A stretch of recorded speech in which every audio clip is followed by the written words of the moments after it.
English वैसे तो easy subject है, लेकिन बहुत सारे बच्चों के इसमें मार्क्स कम हो जाते हैं। किसी की ग्रामर कमज़ोर है, किसी से आंसर लिखते नहीं बनता, किसी को राइटिंग सेक्शन में दिक्कत होती है।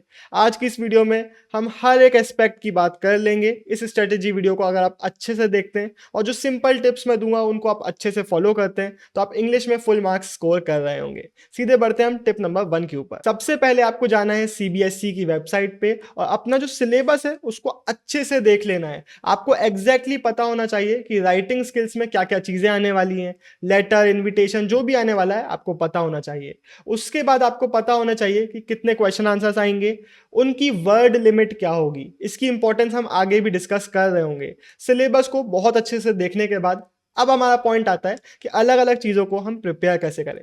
सबसे पहले हम बात करते हैं राइटिंग स्किल्स की। राइटिंग स्किल्स प्रिपेयर करने का स्टेप नंबर 1 तो यही है कि आपको सही फॉर्मेट पता होना चाहिए। इंग्लिश में बहुत बार होता है, बुक्स में, वेबसाइट्स में गलत फॉर्मेट दिया होता है, गलत पढ़ के जाते हैं, गलत लिख के आते हैं, मार्क कट जाते हैं। इसलिए सही जगह से ही, ट्रस्टेड सोर्सेज से ही राइटिंग स्किल्स के फॉर्मेट्स चेक करिएगा। हमने इसके लिए पूरी प्लेलिस्ट बना रखी है, आप सर्च भी कर सकते हैं, लिंक आपको डिस्क्रिप्शन में भी मिल जाएगा। यहाँ से आपको सही फॉर्मेट देखने को मिल जाएंगे। तो राइटिंग स्किल्स का जो फर्स्ट स्टेप है वो तो हमने आपको दे दिया। अब सेकंड स्टेप में आपको खुद को मेहनत करनी पड़ेगी। मैंने हिस्ट्री में, पॉलिटिकल साइंस में ये जो पॉइंट है इसको ज़्यादा एम्फेसाइज नहीं किया था, लेकिन इंग्लिश में इसकी इंपॉर्टेंस बहुत ज़्यादा है।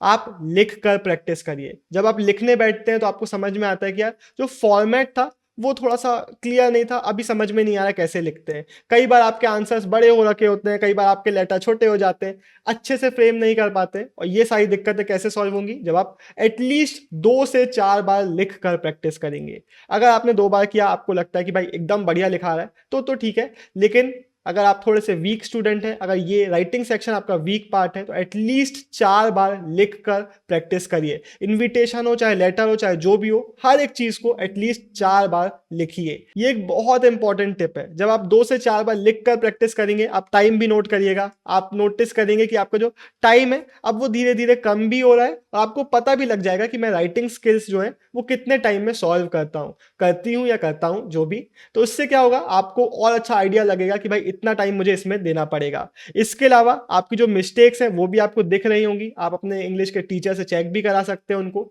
या फिर जो आंसर्स आपको ऑनलाइन मिलेंगे उनसे कंपेयर करके चेक कर सकते हैं खुद से। तो आपको अपनी मिस्टेक्स पता चलेंगी और जब आप 2-4 बार कर लेंगे तो ये गलतियां आपसे नहीं होंगी। तो एग्जाम के पहले आप एटलीस्ट 2 से 4 बार तो सॉल्व करके देखेंगे ही देखेंगे। इसके बाद अब हम बात करते हैं कि जो हमारी एनसीईआरटीज है, जो हमारी पोएम्स हैं, जो हमारे चैप्टर्स हैं, उनको हम कैसे करेंगे। तो इसके लिए सिंपल है, हमारी एक्सप्लेनेशन वीडियोस आ चुकी हैं, ये आप देख लेंगे, आपकी पूरी एनसीईआरटी कवर हो जाएगी। तो लाइन बाय लाइन एक्सप्लेनेशन है, पूरी प्लेलिस्ट है, एक एक वीडियो को अच्छे से सुन लीजिएगा। वीडियोस छोटी छोटी हैं, अगर आप भूलते हैं तो रिवीजन के लिए फिर से आप इन्हीं को देख सकते हैं। तो 1 बार, 2 बार, 3 बार, जितनी बार आप देखना चाहें, इनको देख लीजिए, आपकी एनसीईआरटी पूरी प्रिपेयर हो जाएगी। इनको देखने के साथ साथ एक और चीज आपको देखनी है, वो है question and answers. Compare to humanities का कोई भी सब्जेक्ट, यहाँ पे जो क्वेश्चंस होते हैं वो सबसे ज्यादा लिमिटेड होते हैं। चैप्टर ही हमारे छोटे छोटे हैं, बहुत कम ही क्वेश्चंस उनसे बन रहे होते हैं। तो अगर आप पूरी प्लेलिस्ट को देख लेते हैं तो आप देखेंगे कि बोर्ड एग्जाम में यही क्वेश्चन रिपीट हो रहे होंगे।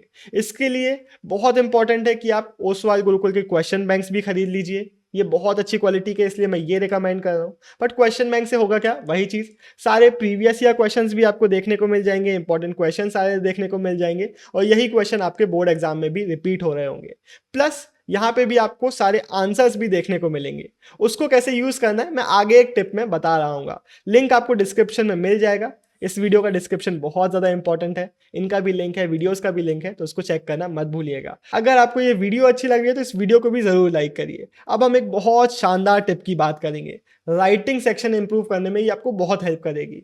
मैं जनरली रिकमेंड करता हूँ कि जब आप क्वेश्चन बैंक पढ़ते हैं ना, तो सिर्फ क्वेश्चन पढ़िए, लेकिन इंग्लिश ऐसा सब्जेक्ट नहीं है। इंग्लिश में मेरा आपको रिकमेंडेशन है कि जितने ज़्यादा आप सैंपल्स पढ़ सकते हैं उतने ज़्यादा पढ़िए।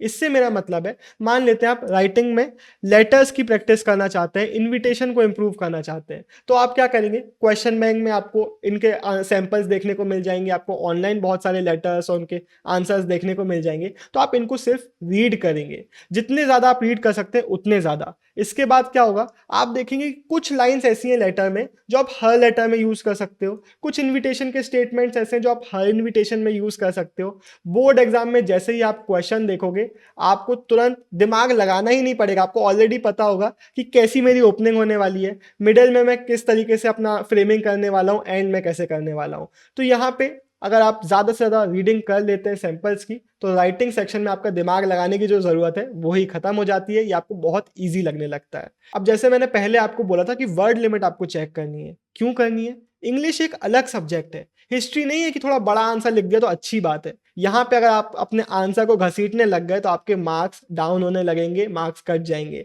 यहाँ पे आपको वर्ड लिमिट में स्टिक रहना है और एक प्रिसाइज आंसर लिखना है, अच्छी क्वालिटी का आंसर लिखना है, घसीटना नहीं है आंसर को। अब हम बात करते हैं कि मान लेते हैं आंसर लिखते नहीं बनता, ग्रामर थोड़ी कमजोर है या फिर आंसर राइटिंग प्रिसाइज नहीं हो पा रही है, वर्ड लिमिट पे नहीं हो पा रही है, तो क्या करें? तो दो बहुत अच्छी टिप है।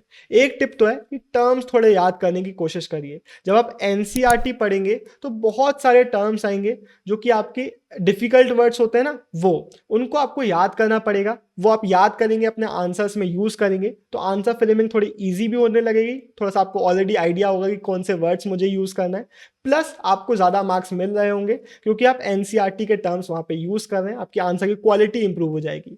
दूसरी टिप मैं जो पहले राइटिंग सेक्शन के लिए दी थी वो मैं यहाँ पे भी दूंगा, और इसका थोड़ा सा रीजन अलग है। आप जितने ज़्यादा आंसर्स पढ़ सकते हैं उतने ज़्यादा आंसर पढ़ लीजिए। मैंने जैसे कि बोला, आंसर्स आपको प्रिसाइज लिखना है। आप देखेंगे कि जो क्वेश्चन के आंसर दिए हुए हैं हमारे क्वेश्चन बैंक्स में, सिमिलर आंसर ही टॉपर्स के आंसर शीट में आपको देखने को मिलेंगे, और आपके आंसर्स भी लगभग सिमिलर ही होंगे।